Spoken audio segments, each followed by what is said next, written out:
کہ اللہ کے نبی صلی اللہ علیہ وسلم نے 3 باتوں پر اللہ کی قسم کھائی ہے۔ پہلی بات جس پر آپ نے اللہ کی قسم کھائی وہ یہ ہے کہ صدقہ دو مال بڑھے گا، صدقہ دو مال بڑھے گا۔ اب آنکھ تو کچھ اور دکھاتی ہے، آنکھ تو دکھاتی ہے کہ سود لو تو مال بڑھے گا۔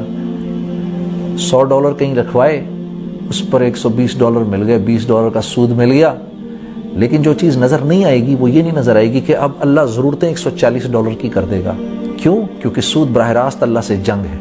ہاں، اور مسلمان کو کہا گیا ہے کہ آنکھ کے نظر کے مشاہدے پہ نہ جاؤ، حکم پر جاؤ، جو حکم مل رہا ہے تمہیں، ٹھیک ہے؟ نمبر 1۔ نمبر 2، اللہ کے نبی جیسے میں نے عرض کیا، آپ نے قسم کھائی اس بات پر صدقہ دو مال بڑھے گا۔ اب $100 میں سے $20 تو دے دیے میں نے، اب آنکھ تو دکھا رہی ہے کہ پیسے کم ہو گئے، جیسے آنکھ دکھاتی ہے کہ زمین اور آسمان ایک جگہ پر مل رہے ہیں ہورائزن پہ، وہ مل نہیں رہے ہوتے، یہ آنکھ نظر کا دھوکہ ہوتا ہے۔ اسی طرح یہاں بھی نظر کا دھوکہ ہے کہ $20 کم ہو گئے، پیسہ کم ہو گیا، لیکن پیسہ کم نہیں ہوا، کیونکہ اللہ کے نبی کی قسم ہے صدقے پہ مال نے بڑھنا ہے۔ اللہ کیا کریں گے؟ $80 اپنے پاس رہ گئے، ضرورتیں $60 کی کر دیں گے۔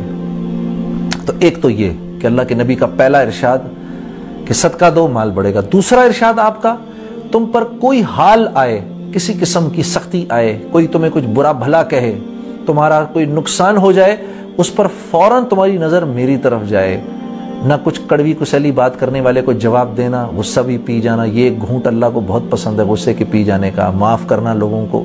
ہاں، تم صبر کر جانا تو میں تمہارے اجر کو بھی بڑھا دوں گا، اور اس پر دنیا میں بھی تمہیں وہ عطا کروں گا کہ دیکھنے والے ایسے انگلی زبان میں دانتوں میں ڈالیں کہ یہ دیکھو اس کو صبر کرنے پر کیا مل گیا، ٹھیک ہے؟ صبر پہ اجر کا وعدہ ہے، یہ دوسری چیز۔ تیسری چیز یہ کہ اللہ کے نبی نے فرمایا جو مخلوق سے مانگنے کے دروازے کو کھولے گا یہ دروازہ کبھی بند نہیں ہوگا۔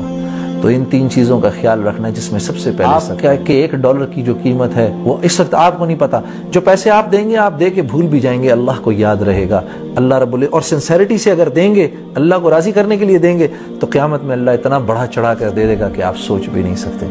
اور اس سے بڑھ کے یہ کہ 1 پر 10 کا وعدہ ہے، $100 گئے، $1000 آنے ہیں آپ کے پاس، انشاءاللہ واپس ہو کے آئیں گے۔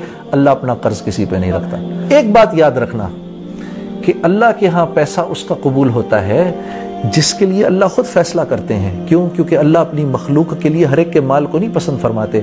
اسی لیے آپ دیکھیں گے کہ جب مال دینے کی بات آتی ہے تو غربا مال زیادہ دیتے ہیں امراء سے۔ کیوں؟ کیونکہ اللہ ان غریب کے مال کو پسند فرماتے ہیں کہ وہ اللہ اس کو ایکسپٹ کرتے ہیں۔ کیوں؟ اللہ نے اس کو قرض فرمایا ہے۔ یہ جب آپ اللہ کے راستے میں مال دیتے ہیں تو اللہ کو قرض دے رہے ہیں، اسی لیے اس کو قرض حسنہ کہا گیا ہے۔ یہ آپ اللہ کو قرض دے رہے ہیں اور اللہ فرما رہے ہیں ہم اس کو بڑھا چڑھا کے تمہیں واپس کریں گے۔